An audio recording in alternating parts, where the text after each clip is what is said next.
تو یہ ایک بہت بڑی چیز ہے اور وہ اعلیٰ درجے تک پہنچ سکتا ہے. یعنی علماء علم، علماء عرفان جو حقیقی اہل بیت علیہ السلام کے عرفان کو کسب کر چکے ہیں، ان کا یہ کہنا یہ ہے کہ اگر انسان یہی واجبات انجام دیتا رہے تو یہ شخص جو ہے وہ اعلیٰ درجے پر صاحب کرامت ہو جائے گا، صاحب کرامت ہو جائے گا. یعنی آپ اولیاء اللہ کی جو داستانیں سنتے رہتے ہیں اور دیکھتے ہیں کہ مثلا فلاں ولی اللہ نے یہ کرامت انجام دی، بعض نے یہ انجام دی، بعض نے وہ انجام دی، بعض کی امام زمان علیہ السلام سے ملاقات ہوئی، تو یہ سب کے سب جو ہے وہ کرامتیں ہیں اس کی، اور یہ کرامت جو ہے اس کے وجود میں ہے، اس کے تقوی کے برکات ہے. تو علماء فرماتے ہیں کہ انسان کو کسی چیز کے پیچھے بھی نہیں جانا چاہیے.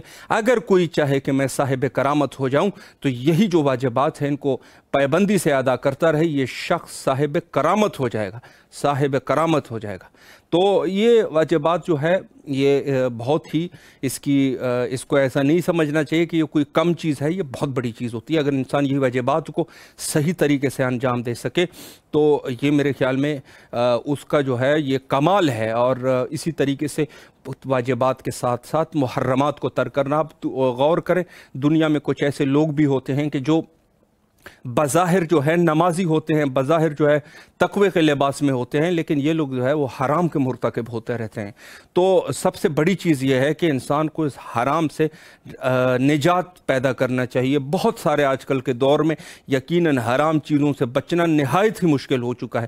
یعنی ہر دور میں حرام سے بچنا مشکل تھا، لیکن آج کل کے دور میں جو حرام سے بچنا ہے یہ جس کو کہا جائے کہ بعض نے تو یہاں تک ہے ناممکن کے حد تک جا چکا ہے. یعنی انسان جو ہے وہ صرف اپنے موبائل کو بھی اٹھائے تو اسی موبائل میں جو ہے وہ حرام چیزوں کی کوئی کمی نہیں ہوتی، اور انسان جو ہے اکیلے میں بیٹھ کے بھی حرام کا مرتکب ہو سکتا ہے. تو یہ بہت ہی ایک ہنر والا کام ہے. یعنی یہ جو دو چیزیں جو علماء نے بیان کی کہ بھئی واجبات کو اپنے انجام دینا ہے اور محرمات کو انجام نہیں دینا ہے، اس سے بچنا ہے، یہی اگر انسان کر سکے اس دور میں، خصوصی اس دور میں، یہ بہت بڑا باکرامت شخصیت ہوگا. اور یہ یقین جانے کہ وہ کوئی ولی خدا ہی ہو سکتا ہے جو ان چیزوں سے یعنی واجبات اور محرمات کو ان چیزوں پر وہ پابند ہو جائے.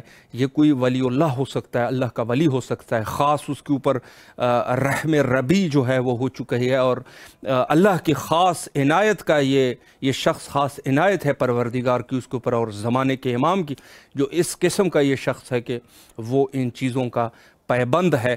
اور یہی وہ ذمہ داریاں ہیں کہ جہاں ہمیں غیبت امام زمان علیہ السلام میں انجام دینی ہے.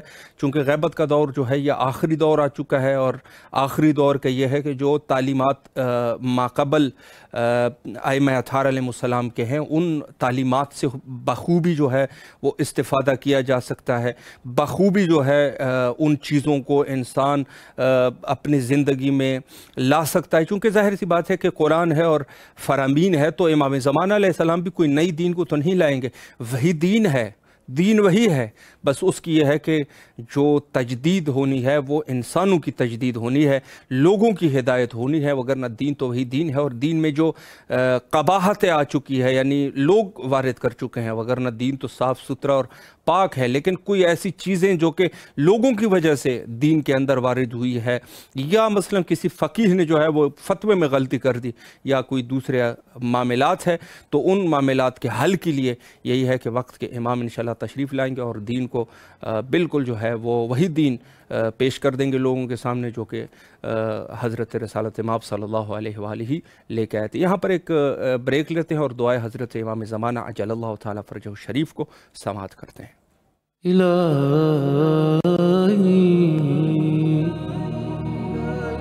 عظم البلاء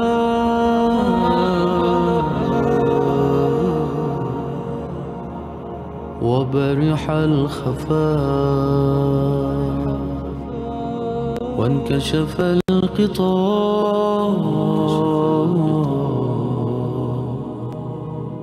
وانقطع الرجاء وضاقت الأرض ومنعت السماء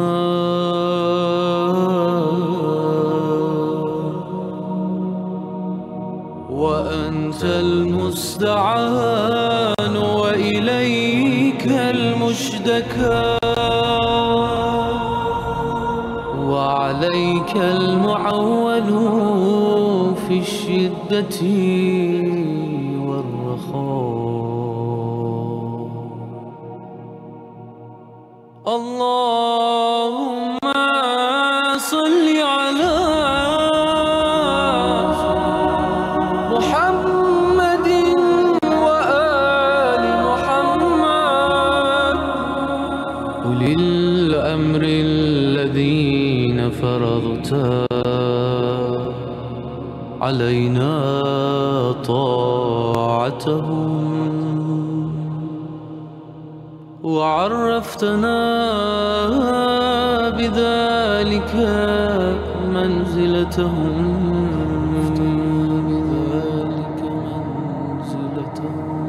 ففرج عنا بحقهم فرجا عاجلا غريبا كلمح البصر أو هو أقرب كلمح البصر أو هو أقرب.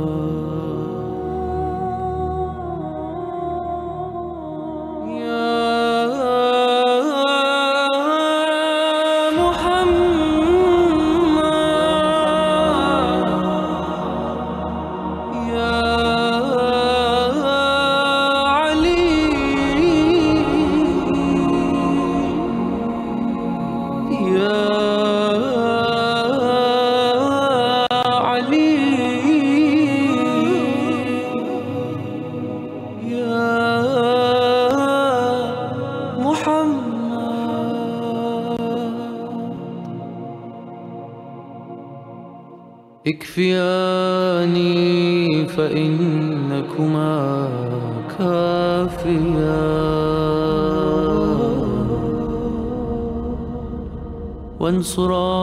وانصراني فإنكما ناصرا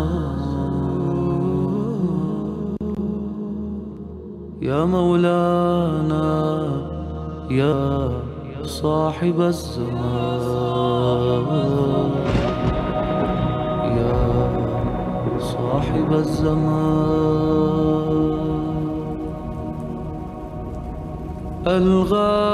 الغوث الغوث الغوث أدركني أدركني أدركني الساعة الساعة الساعة العجل العجل العجل يا أرحم الراحمين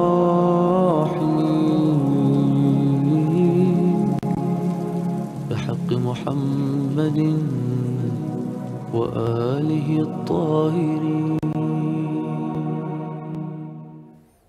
دوبارہ حاضر خدمت ہے اور اس وقت آپ دعائے حضرت بقیت اللہ الاعظم امام زمانہ عجل اللہ تعالی فرجہ الشریف کے دعا کے خوبصورت کلمات ملاحظہ فرما رہے تھے، اور یقیناً یہی ہر مومن کی دل کی آواز بھی ہے کہ وہ اپنے وقت کے امام کے ساتھ، یقیناً ہر مومن یہی چاہے گا کہ دعا کے ذریعے سے اپنے وقت کے امام کے ساتھ رابطے کو قائم کیا جا سکے، اور یہ ہر مومن کی دلی خواہش ہے. اور بالکل اسی طریقے سے جو دعا کی فضیلت ہے وہ اپنی جگہ پر، لیکن خود غیبت امام زمان علیہ السلام میں خود حضرت کے لیے دعا کرنا اور صحت اور سلامتی کے لیے دعا کرنا یا امام کے ظہور کے لیے دعا کرنا، اس کی بہت بڑی فضیلت بیان ہوئی ہے. اور یہی وجہ ہے کہ ہم پروگرام میں جو ہے دعا کو ضرور آپ کے خدمت میں پیش کرتے ہیں. اس سے جو ہے ایک خاص لطف مومن جو ہے وہ حاصل کر سکتا ہے، اور خاص لطف جو ہے وہ مومن لے سکتا ہے، اور یہ اس کی خاص جو ایک فوائد ہے اس کی طرف بھی ہمیں متوجہ ہونا چاہیے۔ تو انشاءاللہ العزیز پروگرام کے سیگمنٹ میں عالی جناب مولانا علی شہیدی النجفی صاحب ہمارے ساتھ انشاءاللہ رہیں گے۔ کنٹرول روم سے کوشش کر رہے ہیں کہ ان کے ساتھ انشاءاللہ رابطہ کیا جا سکے اور حاضر خدمت رہ سکے، اور انشاءاللہ العزیز پروگرام کو اسی ٹاپک پہ کہ منتظرین امام زمان علیہ السلام کے کیا خصائص ہونے چاہیے اور کیا ایسی چیزیں ہیں کہ جو کہ ایک منتظر کے لیے، جو امام زمان علیہ السلام کا منتظر ہے، اس کی وہ خصائص اس کے اندر پائے جا سکے۔ تو انشاءاللہ العزیز یہ وہ چیزیں ہیں کہ جس کی طرف ہمیں غور و فکر کی ضرورت ہے اور تدبر کی ضرورت ہے۔ در حقیقت منتظرین کے لیے جو خصائص اور خوبیاں ہیں، یقیناً ائمہ اطہار علیہ السلام نے باقاعدگی سے ہر احادیث کا ایک سلسلہ موجود ہے کہ کس طریقے سے ایک مومن کو ہونا چاہیے۔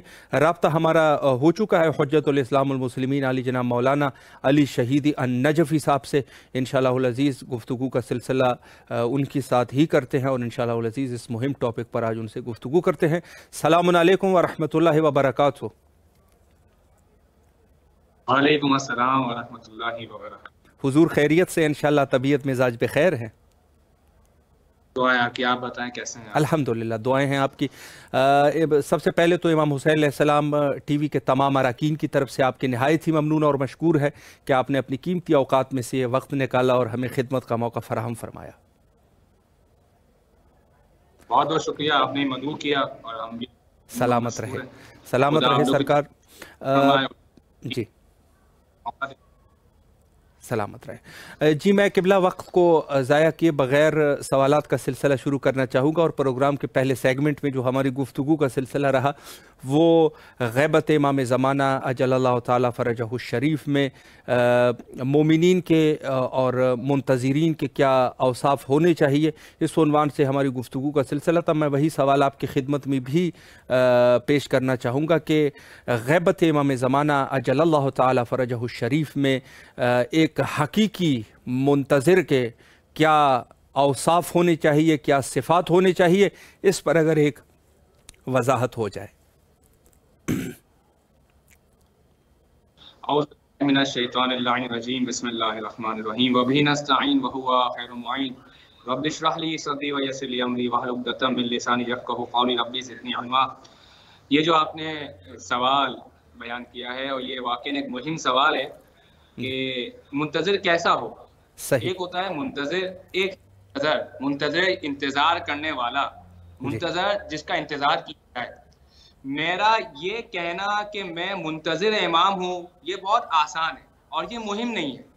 مہم یہ ہے کہ وہ منتظر جو ذات ہے امام علی مقام کی، وہ یہ کہے کہ یہ میرا حقیقی منتظر ہے، وہ یہ کہے کہ یہ میرا بے شک، وہ یہ کہے کہ ہاں یہ میرا ہے۔ جیسا کہ امیر کائنات نے اپنے اصحاب کے بارے میں کہا تھا نا کہ یہ میرے اصحاب ہیں۔ سبحان اللہ۔ شہادت کے بعد امام فرماتے تھے عمار کہاں گئے؟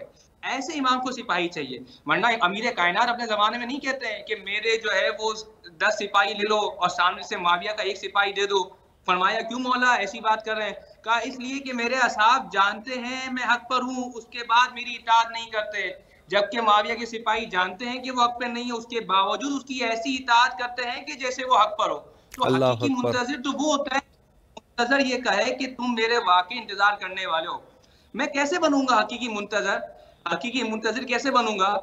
آغا تقی بیجر سے کسی نے سوال کیا کہ آغا صاحب جب ہم نماز پڑھتے ہیں تو نماز کے اندر مختلف خیالات آتے ہیں کہ میرا فلاں کام رہ گیا ہے یا بچے کا کام رہ گیا وغیرہ، میں کیا کروں کہ میری اس نماز کے اندر مجھے صرف اللہ یاد رہے؟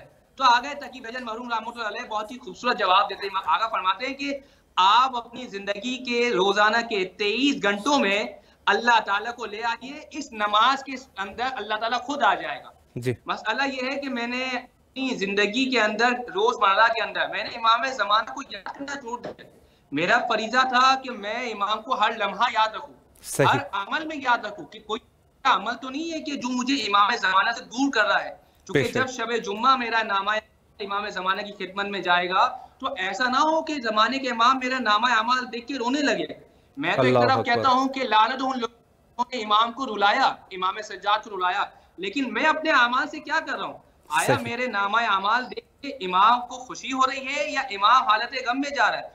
آج ہم نے اور آپ نے امام کے انتظار کو مختص کر دیا ہے 15 شعبان کے ساتھ, کہ جب 15 شعبان آئے گی تو ولادت امام زمانہ ہوگی. اس کے بعد ہمیں پورا سال یاد نہیں رہتا. ہم اپنی زندگی کے جو بھی مناسبات انجام دیتے ہیں, چاہے وہ شادی کی تقریب ہو یا چاہے وہ کوئی بھی اعمال انجام ہو یا کوئی بھی چیز ہو, ہمیں امام زمانہ یاد نہیں رہتا. لیکن اگر مجھے اپنی زندگی کے اندر ہر لمحہ امام یاد رہے تو میری زندگی تقوی اور پرہیزگاری کے ساتھ نہ صرف گزرے گی بلکہ خود زمانے کا امام میرا چاہنے والا ہے. اور مہم زندگی کا یہ ہے کہ وہ کہے کہ ہاں تم میرے منتظر ہو. میں آپ کی خدمت میں ایک واقعہ, اچھا آج ہمارے زمانے کے لوگوں میں آپ پوچھیں کہ امام زمانہ کو دیکھا ہے تو وہ یہ کہتے ہیں کہ وہ تو ظہور کے بعد یا دیکھا جائے گا, ٹھیک ہے, اور کسی نے اگر دیکھنے کا دعویٰ کرے تو جھوٹا ہو جاتا ہے. مسئلہ یہ ہے کہ کیا میں تو امام کو نہیں دیکھ پا رہا, کیا امام بھی مجھے نہیں دیکھ پا رہا؟ نا, امام مجھے ہر لمحہ دیکھ رہا ہے.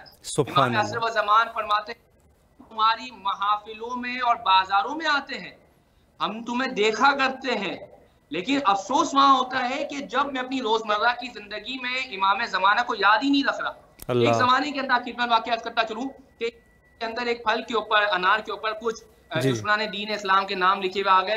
تو بادشاہ کی خدمت میں عرض کیا ان کے چاہنے والوں نے کہ یہ انار جو ہے وہ اللہ تعالیٰ اگاتا ہے, اور یہ انار جو ہے کچھ لکھا ہوا آیا ہے تو یہ قدرت من اللہ ہے, اور نام لکھا ہونے کا مطلب ہے کہ وہ ذات حق پر تھی, لہٰذا آپ جو ہے فیصلہ کریں. اس زمانے کے علماء تشیع کو بلایا گیا اور کہا کہ آپ اس کا جواب لا کے دیں. علماء تشیع نے اپنے زمانے کے جو بہت ہی متقی اور پرہیزگار علماء تھے ان کو جمع کیا, اور جمع کرنے کے بعد کہا کہ بھائی دیکھو مسئلہ چونکہ قدرت کا ہے تو لہذا جواب بھی اس سے لیا جائے گا کہ جس کو قدرت کے رازوں کا پتہ ہو. عام مطلب جواب دے نہیں سکتا, لہذا ایک عالم کا انتخاب کیا گیا. تقویٰ پرہیزگاری بہت بلند تھے, اور ان سے کہا گیا کہ آپ توسل کریں امام عصر و زمان سے تاکہ وہ جواب بیان کر فرمائیں.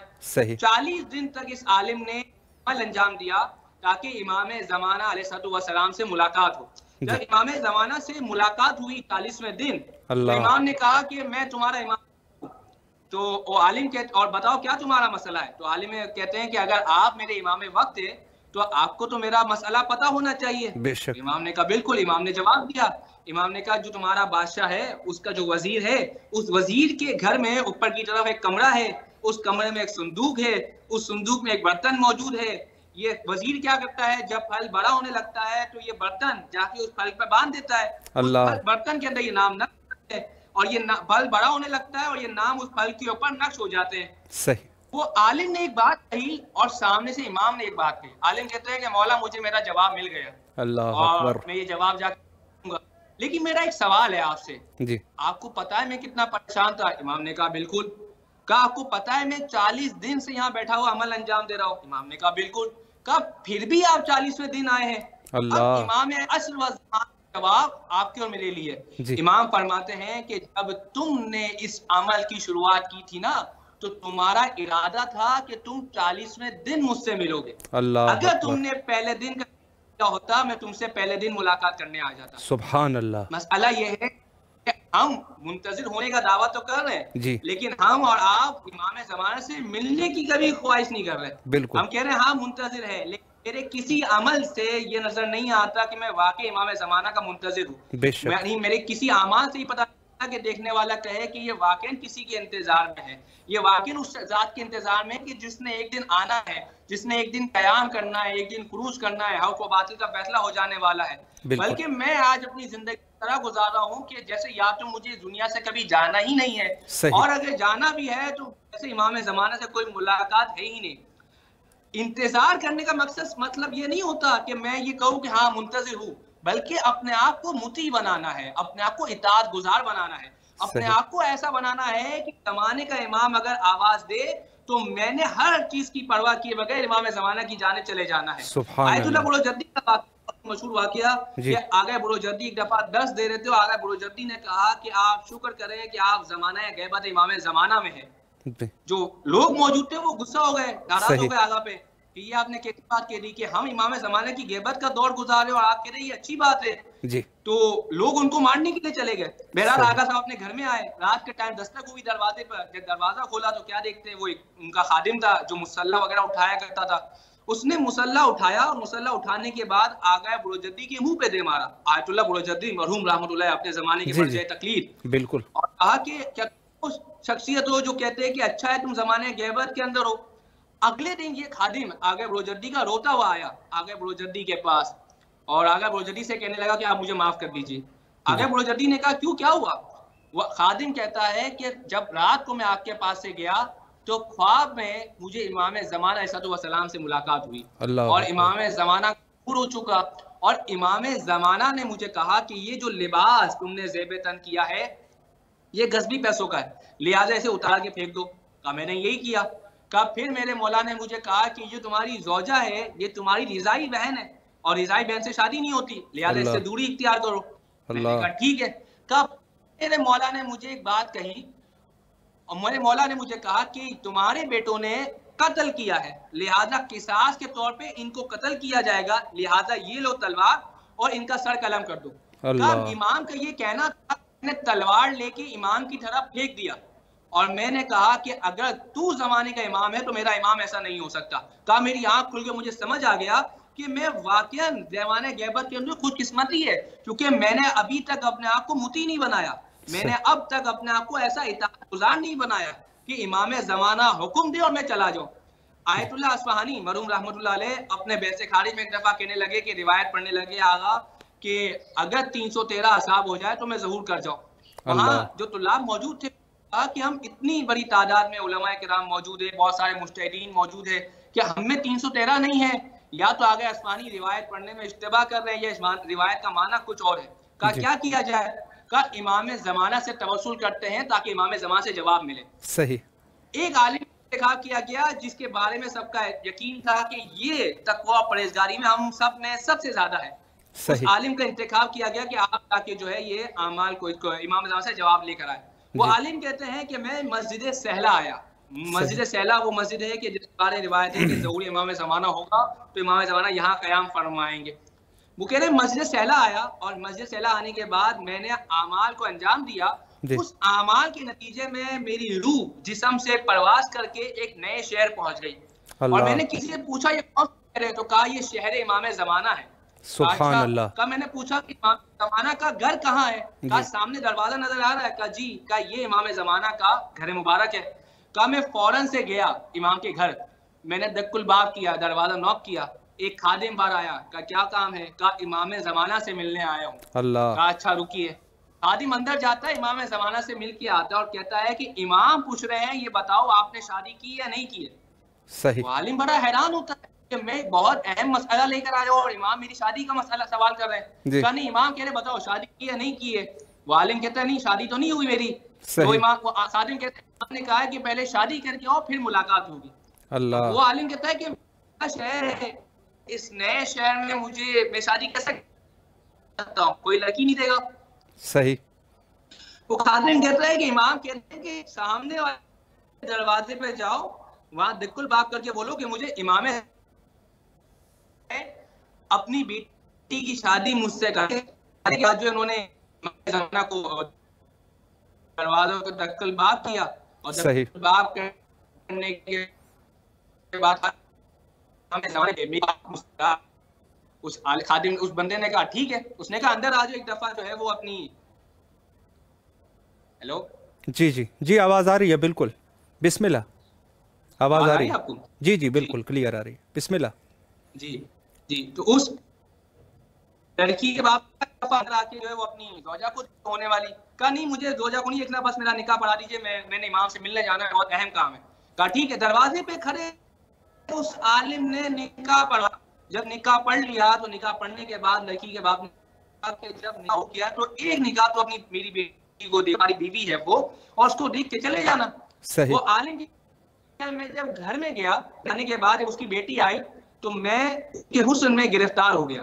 صحیح. کہا اب مجھے اس لڑکی کا باپ کہہ رہا ہے کہ آپ کو امام زمانہ سے ملنے جانا تھا. کہا میں لڑکی کے حسن میں اس قدر گرفتار ہوا کہ میں کہنے لگا کہ ہاں ملنے جاتا ہوں. کہا تھوڑی دیر بعد مجھ سے کہا اس لڑکی کے باپ نے کہ امام زمانہ اپنے گھر کے دروازے پہ کھڑے ہیں اور تمہیں بلا رہے ہیں. کہا ان سے بولو میں جاتا ہوں ملنے کے لیے. تھوڑی دیر بعد کہا کہ امام زمانہ میرے گھر کے دروازے پر آ گئے ہیں. تو میں نے کہا کہ ہاں ان سے بولو رکے میں ملنے آتا ہوں. جب یہ عالم دوبارہ واپس پلٹا ہے تو اس نے آ کے اپنے دوستوں میں کہا کہ میرے ساتھ یہ واقعہ پیش آیا ہے.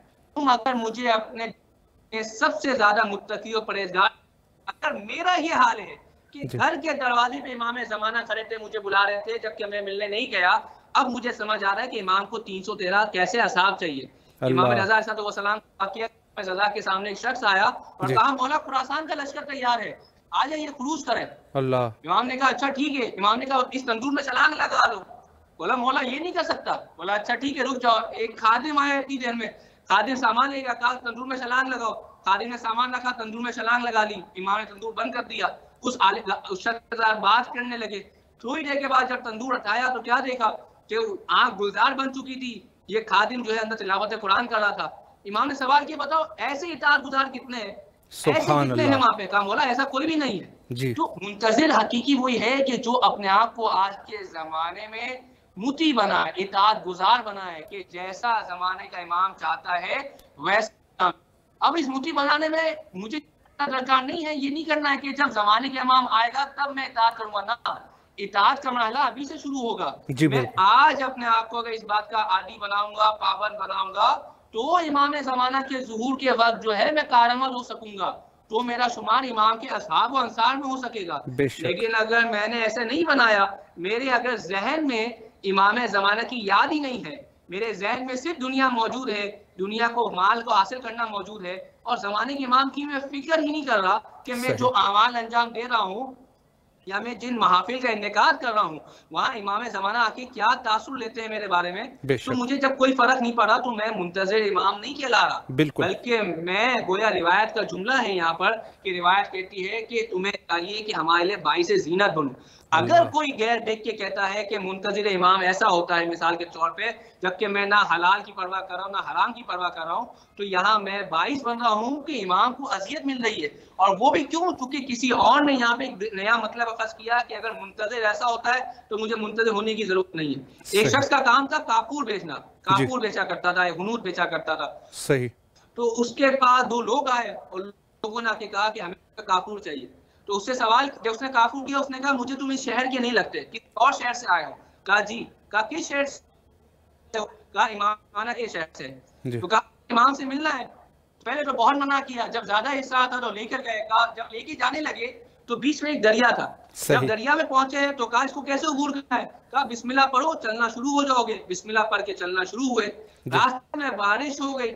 جب بارش ہونے لگی تو اس شخص کو، دکاندار کو خیال آیا کہ میں نے اپنے گھر دکان کی چھت پہ جو ہے وہ صابن رکھے تھے سکھانے کے لیے، بارش کی وجہ سے وہ پگھل جائیں گے. جیسے ہی وہ سوچنے لگا پانی میں ڈوبنے لگا. بہرحال اس کو بچا کے کنارے پہ لایا گیا. سامنے خیمہ امام زمانہ نصب تھا. ان شخص نے کہا کہ آپ انتظار کریں، ہم امام زمانہ کے پاس جاتے ہیں، اجازت لے کر آتے ہیں. امام نے اجازت دی تو آپ کی ملاقات کرا دیں گے. فرماتے ہیں کہ جب وہ امام کے پاس گئے ہیں تو امام نے ملنے سے انکار کر دیا. اللہ. اب بہت بڑی بات ہے کہ امام زمانہ سامنے موجود ہے، یعنی میرے اور امام زمانہ کے درمیان صرف ایک خیمے کا نقاب موجود ہے، ایک خیمے کا حجاب موجود ہے، اور امام زمانہ نہیں مل رہے. کیا کہا امام نے؟ امام نے کہا جس شخص کے ذہن میں ہم سے ملاقات کے وقت اپنے صابنوں کا خیال ہو، مجھ سے کیسے مل سکتے ہیں؟ اللہ. میں آج امام زمانہ کو کتنی دفعہ یاد کرتا ہوں. میں نے آج اگر دعائے عہد پڑھ لی صبح اٹھ کے، یا جمعے کے دن دعائے ندبہ پڑھ لی، اس کے بعد پورا دن کیا ہے؟ اس کے بعد پورا دن میں اپنے اعمال کیسے انجام دے رہا ہوں، اس کے بعد میں اپنی دعاؤں میں امام زمانے کو کس قدر یاد کر رہا ہوں، اس کے بعد میں کیا کر رہا ہوں کہ آیا میں کوئی ایسا کام انجام دے رہا ہوں کہ جس سے لگے کہ واقعی امام زمانہ کا چاہنے والا ہے، یہ حقیقی منتظر میں سے ہے، یہ امام سپاہی بننا چاہتا ہے. میں آج اپنی اولاد کو یہ تربیت نہیں دے رہا اگر کہ تم نے امام زمانہ کا سپاہی بننا ہے. آج ہر انسان اپنی اولاد کو تربیت دیتا ہے، ڈاکٹر بننا ہے، انجینئر بننا ہے، وغیرہ وغیرہ، الگ ٹھیک ہے. لیکن میں اگر اپنی اولاد کو یہ تربیت نہیں دے رہا کہ تم نے امام زمانہ کا اطاعت گزار بننا ہے، تم نے مطیع بننا ہے، بے شک، تو اگر میں نہیں کر رہا تو اس کا مطلب میں حقیقی منتظر نہیں ہوں. اور میں شروع میں کہا کہ اہم یہ نہیں ہے کہ میں یہ کہوں کہ میں منتظر ہوں، جی اہم یہ نہیں ہے، بلکہ اہم یہ ہے کہ زمانے کا امام یہ میرا منتظر ہے، یہ بے میرا شک، چاہنے والا ہے. بے کسی شک، نے اگر تقی وجہ سے کہا کہ ہم امام زمانہ سے ملنا چاہتے ہیں، کہا صحیح، کیوں؟ آپ زمانے کے امام کو دیکھ لیں. تو آقا نے بڑا خوبصورت جواب دیا، کہنے لگے کہ اپنے وقت کے امام کو شیمن نے بھی دیکھا تھا، شیمن نے بھی امام حسین کو دیکھا تھا. صحیح، مہم دیکھنا نہیں، مہم معرفت حاصل کرنا ہے، بے شک، بے اپنے آپ شک، کو متی بنانا ہے. یعنی اس دیکھا جائے وہ جی شخصیت ہے کہ جس کا مجھے متی ہونا ہے. اگر میں نے اس شخصیت کی اطاعت کی تو گویا ایسا ہے کہ میں نے اللہ کے رسول کی اطاعت کی، گویا سبحان ایسا اللہ، ہے کہ میں نے سبحان اللہ تعالیٰ کی اطاعت اللہ، بے کی. شک، لیکن اگر میں نے اس شخصیت کی اس شخصیت کو اذیت دی تو گویا ایسا ہے کہ میں نے اللہ کے رسول کی معصیت کی، بے شک، گویا ایسا ہے کہ میں نے بے شک، اللہ تعالیٰ کی. بے شک، بے شک. قبلہ اللہ آپ کے توفیقات خیر میں اضافہ فرمائے. بہت ہی خوبصورت گفتگو فرمائی. دل تو نہیں کر رہا کہ بس کرے، چونکہ ظاہر ہے کہ جو اس ہدایت یہ پہنچ رہی ہے اور اس فیض عظیم سے فیضیاب ہو رہے ہیں، لیکن پروگرام کا وقت جو ہے وہ تقریباً ختم ہو چکا ہے، اور انشاءاللہ العزیز میں بندہ حقیر کوشش کرتا رہوں گا کہ آپ سے کسی اور وقت بھی انشاءاللہ وقت لے سکوں اور اس فیض عظیم سے اسی طرح فیضیاب ہوتے رہیں. اللہ آپ کو سلامت رکھے. کربلا مقدسہ میں آپ کی طرف سے اور آپ کے فیملی کی طرف سے نائب و زیارہ اور دعا گو ہے، اور آپ سے بھی قبلہ التماس سے دعا کرتے ہیں. انشاءاللہ بہت بہت شکریہ. خدا آپ کی سلامت رہے. توفیقات میں اضافہ فرمائے اور اسی طرح آپ کو الہ الہ آمین، الہ آمین. شکر گزار ہے آپ کے. فی امان اللہ. خدا حافظ، خدا حافظ. جی یہ تھے ہمارے ساتھ حجت الاسلام والمسلمین عالی جناب مولانا علی شہیدی صاحب قبلہ. بہت اچھی گفتگو فرمائی اور خوبصورت پیغام رہا کہ ظاہر ہے کہ وقت کے امام کے لیے ہمیں کس طریقے سے آمادہ ہونا ہے اور امام کو کن افراد کی ضرورت ہے. یہ سب سے بڑی چیز ہوتی ہے کہ امام کو کن افراد کی ضرورت ہے اپنے ظہور کے لیے. ظاہر ہے جب ہم کہتے ہیں 313 کی تعداد، تو 313 کی تعداد اس کی کیا توجیحات ہے، لیکن ظاہراً یہ ہے کہ امام کو کچھ خاص قسم کی لوگوں کی ضرورت ہے. خاص قسم کے ایسے لوگ ہونے چاہیے جو واقعاً امام کے لیے مخلص ہو اور اس راہ میں جو ہے وہ اخلاص کا ثبوت دے سکے. یہاں پر ایک چھوٹا سا بریک لیتے ہیں اور فرمان معصوم علیہ السلام سے مستفید ہوتے ہیں.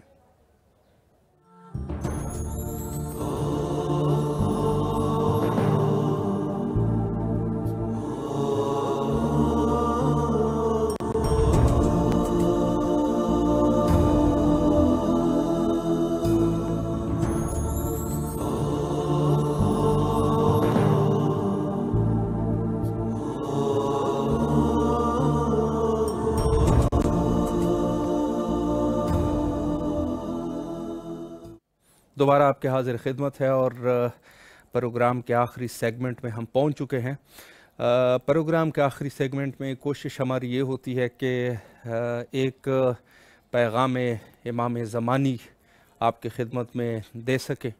عرض یہ ہے کہ پیغام دینا یا نصیحت کرنا یہ ظاہر ہے کہ معصوم کا کام ہو سکتا ہے، یا پھر ان علماء اعلام کا کام ہو سکتا ہے کہ جنہوں نے سالہا محنت کی ہے اور سالہا اس خدائی رستے میں انہوں نے اپنی زندگیاں گزاری ہے.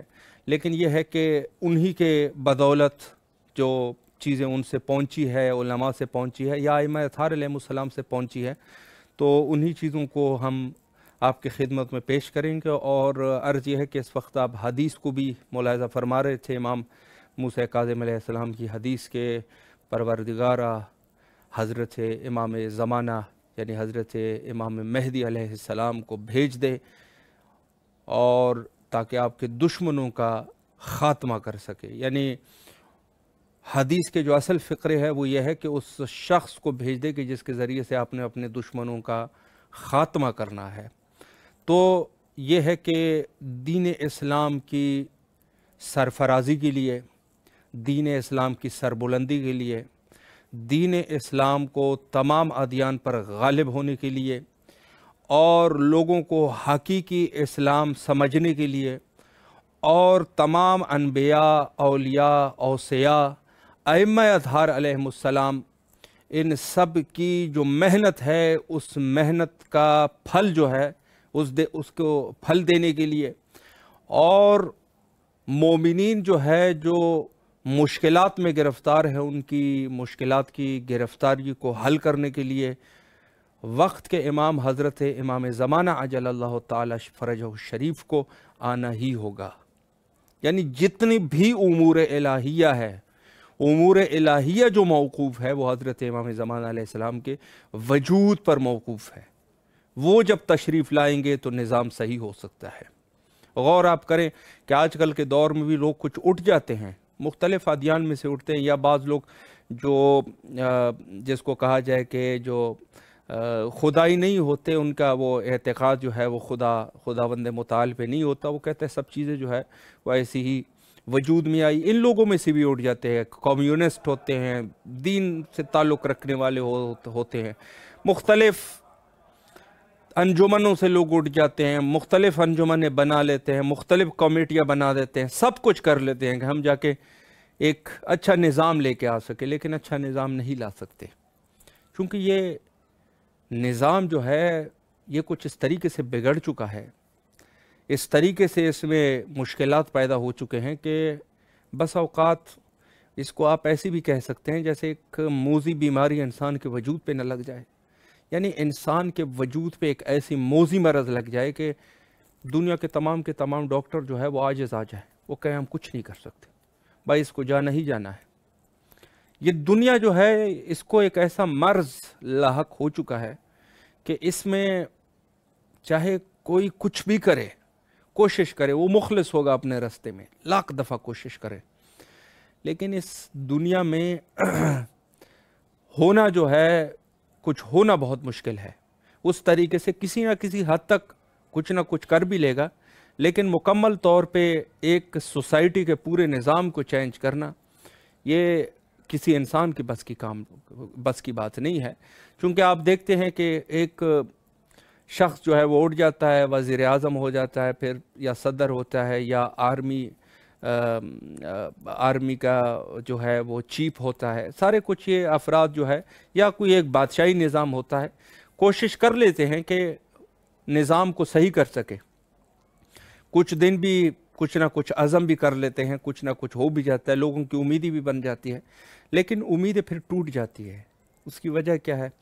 چونکہ امیدوں کا جو حقیقی جو امیدوں کا سلطان ہے، جو جس سے امید رکھی جا سکے، وہ حضرت امام زمانہ عجل اللہ تعالی فرجہ الشریف ہے، باقی کوئی نہیں ہو سکتا، کوئی امید نہیں، اور امید آپ جس سے بھی رکھو گے وہ کچھ نہیں۔ اور امام زمانہ علیہ السلام سے امید در حقیقت خدا سے امید ہے، جیسے اس حدیث میں بھی آپ نے ملاحظہ فرمایا کہ خداوند متعال جس کے ذریعے سے نظام کو صحیح کرے گا وہ اس کو بھیج دے، تو اس کو بھیجنا وہ کون ہے؟ وہ وقت امام ہے، امام زمانہ عجل اللہ تعالی فرجہ الشریف۔ کثرت سے ہمیں دعا کرنی چاہیے، ہمیشہ دعا کرنی چاہیے، نمازوں میں اور مقدس مقامات پہ، مساجد میں، جہاں کہیں بھی ہو، وقت کے امام کے لیے دعا کرنی چاہیے۔